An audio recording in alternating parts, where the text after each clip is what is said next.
This is Think It Through with me, April A. Bear. Get ready to start thinking. I know, it's hard, and you'd probably rather not. But here we go anyway. Hello, and welcome to episode 29 of Think It Through. In this episode, we're going to revisit and add to a topic I've discussed in previous episodes. We'll be talking about the news media, the trust or lack thereof that the public has in journalists, the ethical standards that should be followed by journalists, and the importance of upholding those standards. Today, trust in journalism and the media is at a very low level. According to a recent Gallup poll, only 16% of American adults say they have a great deal or quite a lot of confidence in newspapers, and only 11% have confidence in television news. For comparison, in 1979, 51% of Americans trusted in newspapers to tell the truth. In this episode, we'll look at some of the reasons why that's happened, as well as what we can do to determine whether the news sources we rely on can and should be trusted.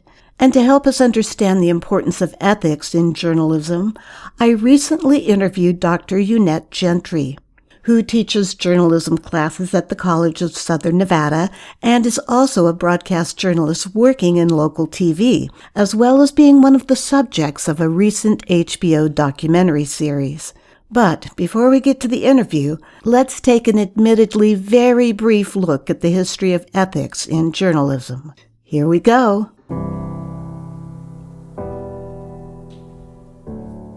Traditionally, the press in a democracy is known as the Fourth Estate. Most historians attribute the coinage of this term to the great 18th century British conservative statesman Edmund Burke, who, according to journalist and Professor Marianne Jennings of Arizona State University, believed that journalism was as important and as influential as the government.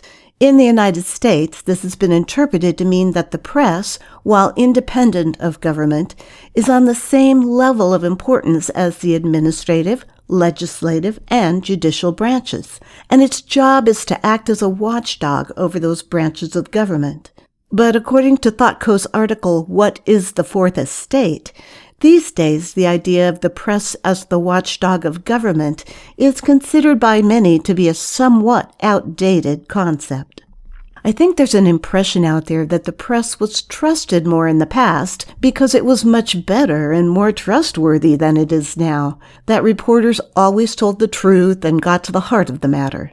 Now, journalism as a bulwark of truth is certainly what we all hope would be the case, but unfortunately, the press has often been less than deserving of trust. President John Adams was aware of the press's potential to be both helpful and harmful when he wrote back in 1815, "Mankind cannot be governed without it, nor at present with it. A free press is necessary for the effective functioning of our republic, but it is also an invitation to abuse." It's not difficult to find evidence that newspapers were historically less than ethical. You may have heard of the term yellow journalism that newspaper moguls William Randolph Hearst and his arch-rival George Pulitzer are credited with creating in the late 1890s. According to the First Amendment Encyclopedia's article on yellow journalism, Hearst and Pulitzer's newspapers tried to outdo each other to get more readers by printing sensational, salacious, and completely outrageous stories with very little, if any, truth in them. While some other newspapers decried this type of journalism as misconduct and attempted to have those papers boycotted, it didn't really do much to change readers' voracious appetites for these kinds of stories. In fact, this reporting style of sensationalism over substance is often considered by historians to be one of the main factors in the U.S. entering into the Spanish-American War. The press's role in that event cemented it as a powerful entity that could sway an entire government and its populace. However, there have also always been constant voices of reason in the press, insisting that journalists have a responsibility to the truth. According to the article, Journalism Ethics, What They Are and Where They Come From, by Aidan White of the Ethical Journalism Network, the first attempts to articulate the rights and responsibilities of journalists, which form the basis for modern notions of ethical journalism, were made more than 150 years ago, at a time of confrontation between the Times of London and the British government. The editor of the Times at that point, John Thaddeus Delane, responded to government criticism by saying, "The duty of the journalist is the same as that of the historian, to seek out the truth above all things, and to present to his readers the truth as he can attain it." He also made it clear that the press should not have connections or relations with government officials, so that journalists would be free to, as he said, investigate truth and apply it on fixed principles to the affairs of the world. So you can see that this tug of war between the press's desire for more customers and the ideal of the press as the watchdog of government and the bulwark of ethical standards has always been present. To clarify and emphasize the ethical responsibilities of the press, journalistic codes of ethics were created in the early decades of the 20th century. The American Society of Newspaper Editors approved the first such code in 1923. Shortly afterwards, the Society of Professional Journalists and the Associated Press Managing Editors published their own codes of ethics. We'll talk a little later about what is in those codes. But before we do, let's listen to my recent interview with my colleague, Dr. Eunette Gentry. Afterwards, I'll have more to add. So stick around.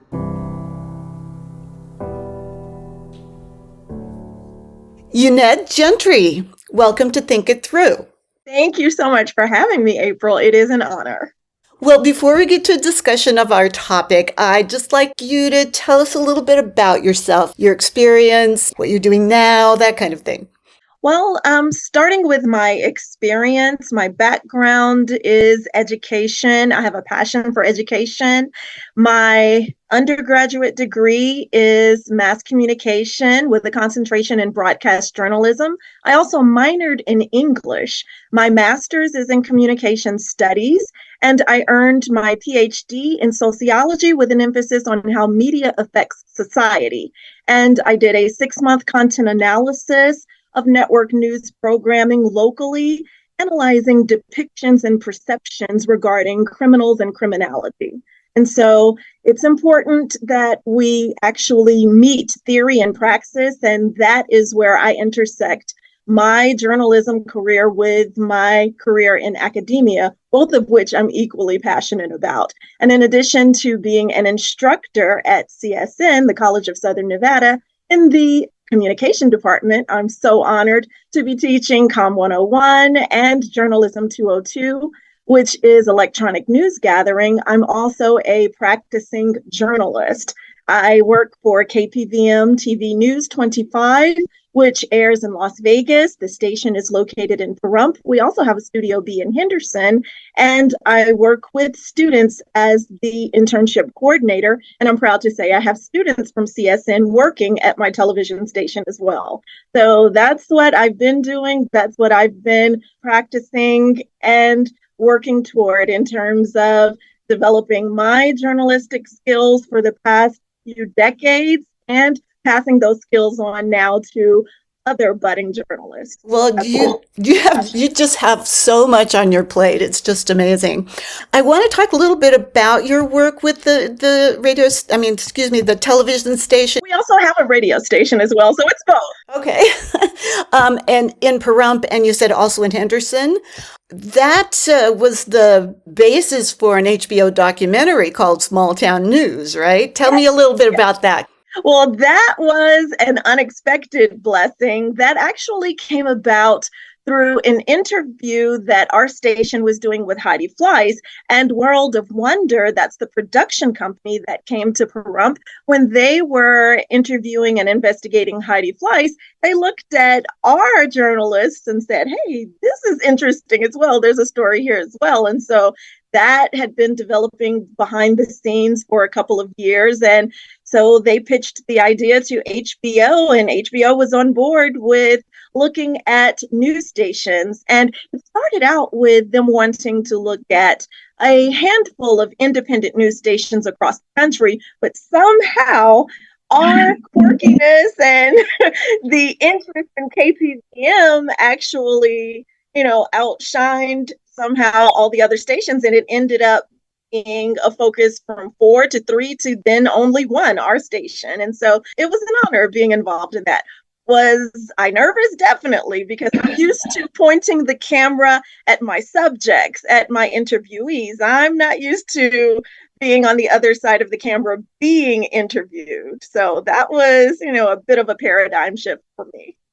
You're still working with that same group of people that the documentary was about. Yes. So, what is their background in news?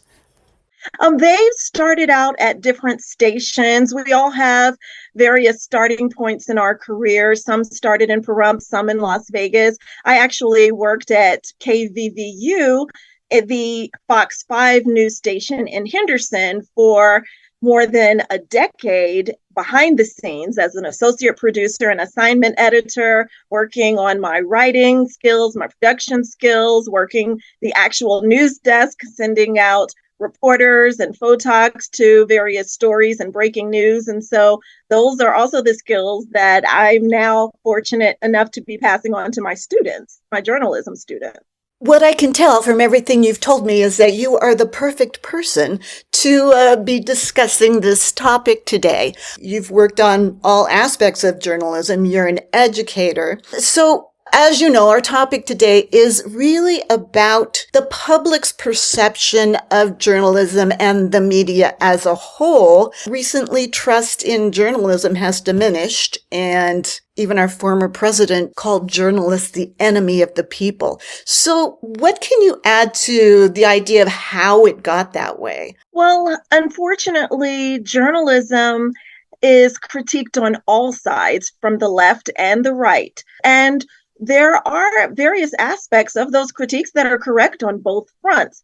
However, we journalists must still fight for our ideals. And when it comes down to perceptions of our audience, that's what we work toward, that trust. And media ethics comes into play. We must focus on truth and our trustworthiness. And that comes into play by the ethical decisions we make every single day with every single story that we produce, write, and then broadcast to our audience members. And so it's our job to continue to shine a light on truth and to show our audience members that we as journalists are different from political pundits and different from commentators. Political pundits have a right to express their opinion. They have a legitimate, credible background in politics.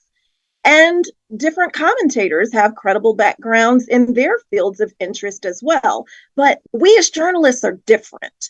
We are trained to seek truth, objective, neutral truth, and then present those facts in a responsible, ethical way to the public. And I understand that criticism of journalists because Edwards and Cromwell in their 2009 research actually stated that there is implicit bias in journalism because truth actually exists objectively. But once we humans with our subconscious bias get involved in even selecting those facts to present them in the form of a story, then that truth somehow becomes tainted because of our humanity and our even subconscious biases. But we have to work to eliminate those biases. That's why we have editors. That's why we have checks and balances within the newsroom and within journalism. And that's why we follow ethical guidelines to make sure that even if those biases somehow creep in, which is a credible argument that we are working together collaboratively as teams of journalists to eliminate any of those biases and anything that is unbalanced in our reporting to make sure that our audience can trust us. Because without truth, without objectivity, we're not journalists. Well, this is absolutely true. I'm just wondering though, because I think there is a confusion out there, the public's perception of the media as a whole and all the different parts that you were like talking about, like vloggers and bloggers and reporters and pundits and that kind of thing. They kind of all get lumped into one. And as you say, of course there's bias, but we try to do our best to be non-biased and straightforward. But there are plenty of people in the business whose job is not that, as you said. So can you see how that might play into why people, just don't trust anybody, if that makes sense? Yes, that makes complete sense. And that's where our job as journalists come in to present facts and to actually even state these are not our opinions. These are the facts. Here are both sides of the issues, because if someone is stating their opinion, that's typically someone who is falling along one side of the argument or another. And if you only hear one side of the argument, that is your clue as a critically listening audience member to say that, well, I only hear one side of this story.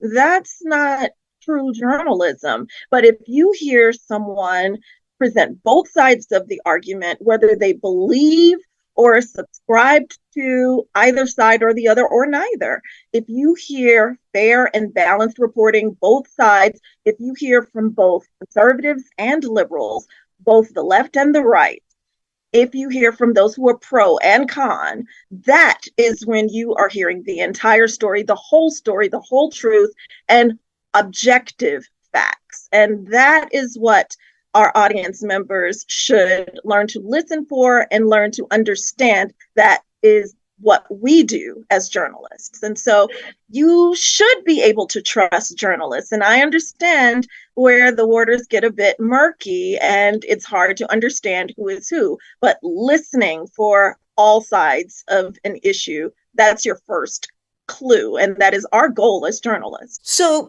what would you say specifically is expected of people who earn a degree in journalism that maybe sets them apart? Journalistic standards, what would those be? The thing that is expected of all journalists and what we learn in school and what we practice in our career is to make sure that we are upholding both media law and media ethics. And many people confuse the two, but they work together in tandem, but they are different in terms of the fact that media law upholds what we must do. Media ethics, however, upholds what we should do. And the difference there is we must uphold the First Amendment, freedom of speech. We must uphold the law in terms of protecting intellectual property, in terms of protecting digital ideas, video and pictures, images, etc. We must protect that. Those are legalities that we must adhere to.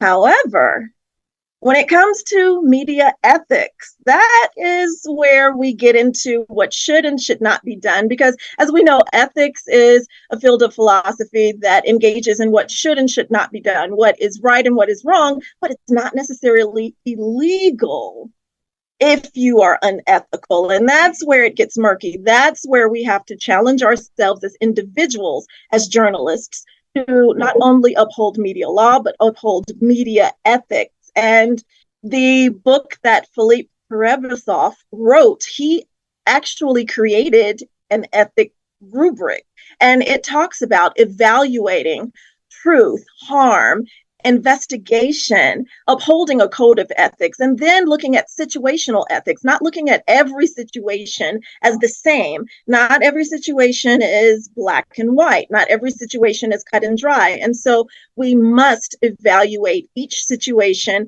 and focus on truth and look at what harms could be done.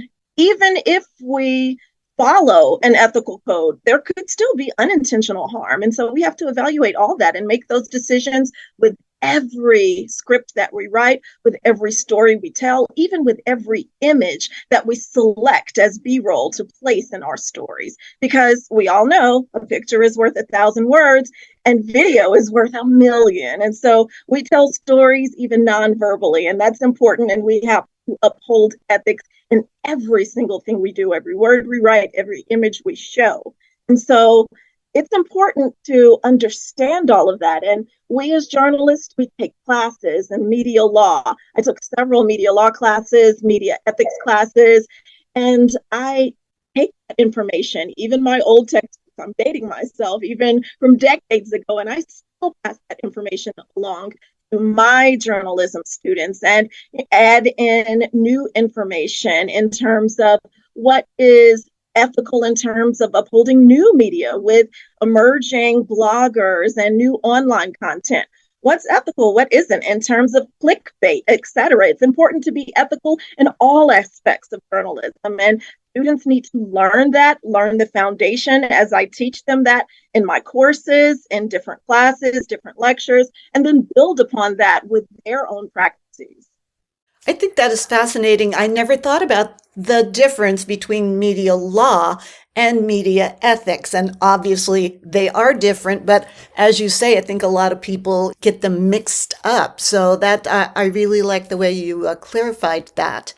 So how do you teach ethics to your students in your journalism classes? Are there specific things that you require of them?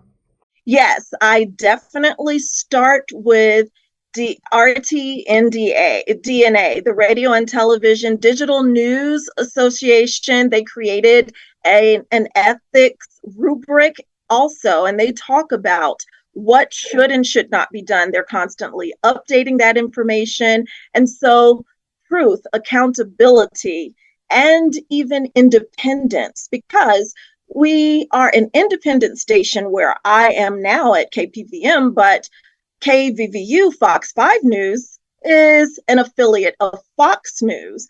And so who are these affiliates beholden to? Where are they getting their information sources, et cetera? And so there are pros and cons to being affiliates of ABC, NBC, CBS, Fox, et cetera.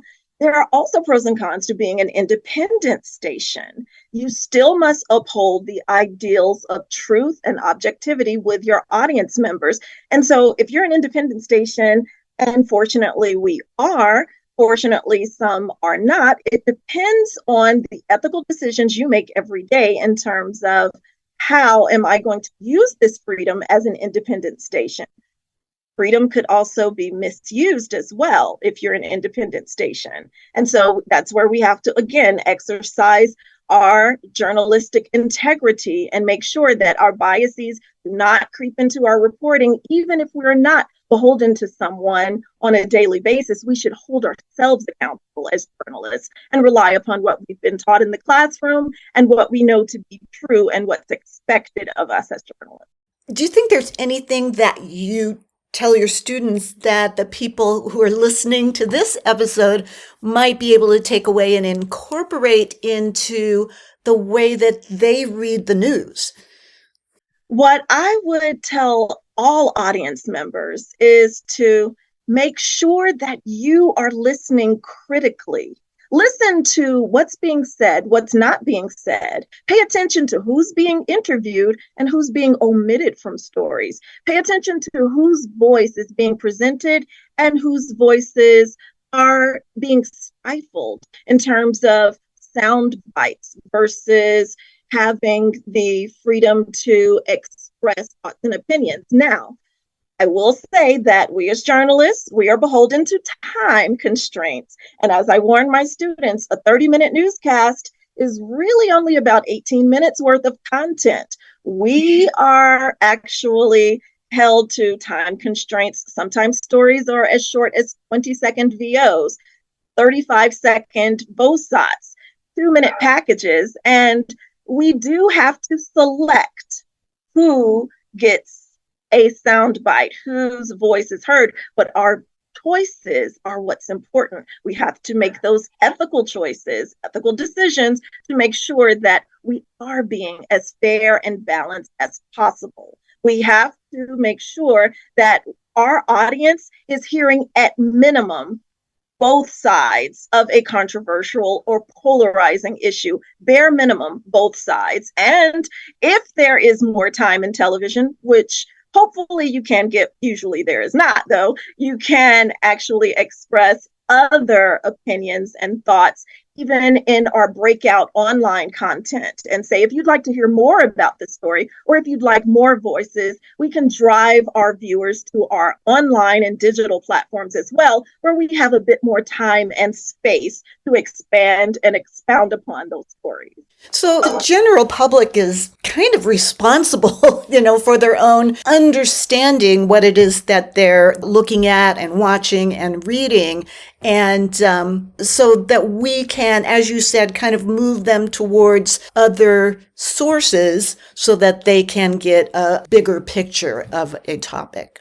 Yes, but I would not put all of the onus on all audience members. We realize that our audience ranges from those who are 5 to 105. And so we have to make sure that we're writing for the ear and understanding of a wide age range of audience members, and understand that if audiences don't understand the bigger picture, that they at least understand the story we're trying to tell in the fairest and most accurate way possible. That is our responsibility. Yes, absolutely.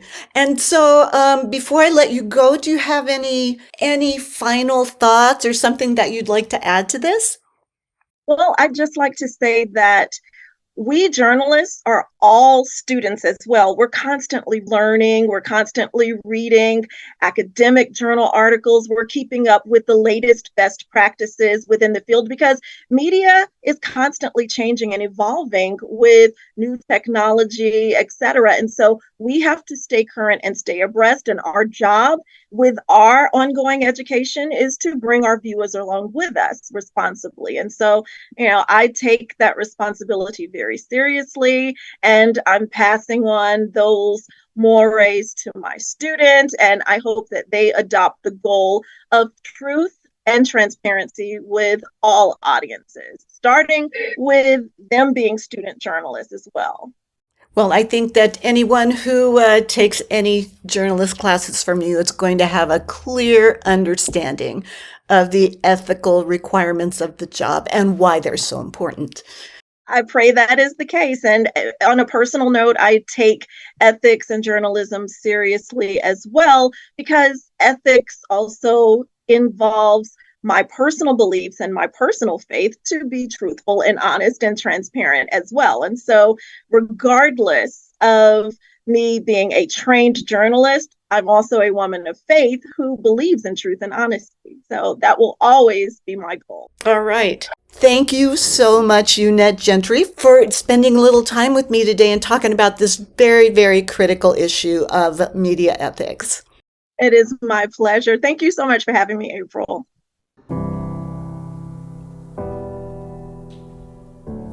I hope you could tell what a wonderful person Eunette is. She's an extremely conscientious, highly ethical, hard-working journalist and teacher. And you could tell she uses her religious faith to inform her ethics and values, which I find admirable. Now, faith isn't a requirement for being an ethical person, but it can certainly give someone the motivation to be more ethical in their daily lives.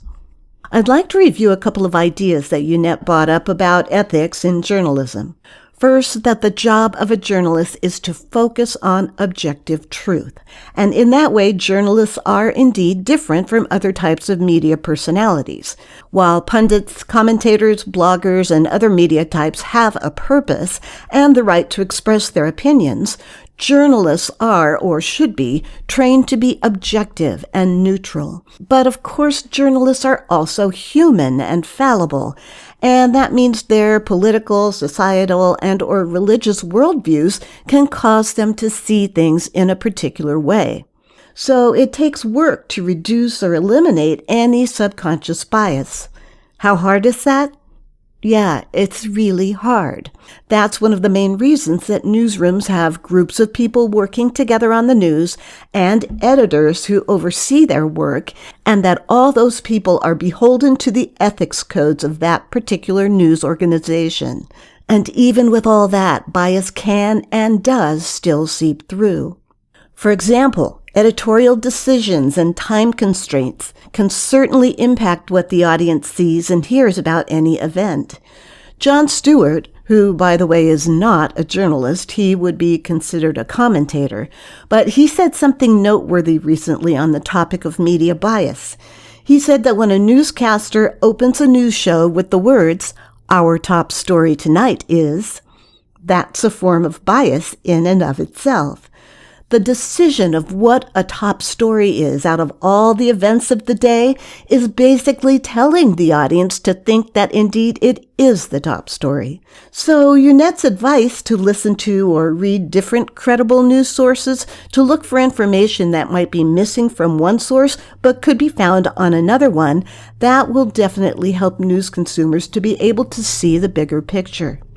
But they also need to keep in mind that commentators and pundits on both sides of an issue can generally say whatever they want as long as they're not breaking the law, and may not necessarily be held to a code of ethics.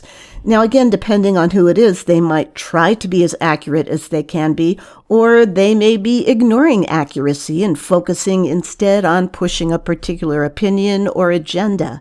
But hard news reporters and journalists are different. They are held to certain standards.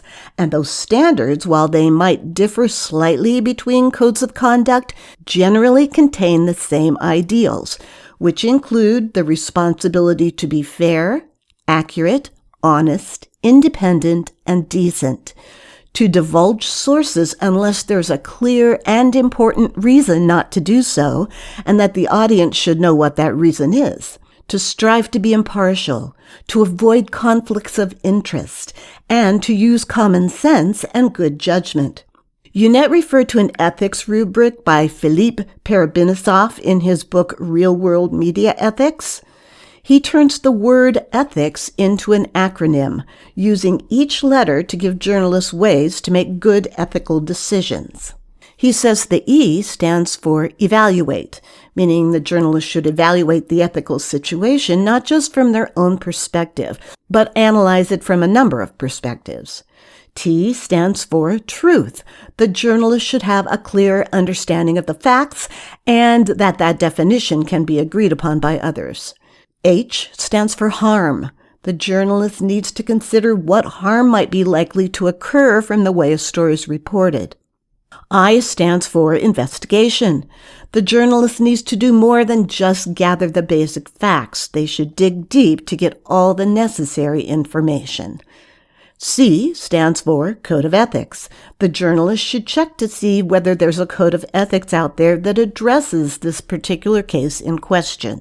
And finally, the S stands for situational ethics. He's talking about looking at every situation as an individual set of circumstances, that while it might have some things in common with a similar situation, that doesn't mean that the same ethical issues apply. Everything should be considered on a case-by-case basis. I'll post this rubric in the show notes so you can read it for yourself.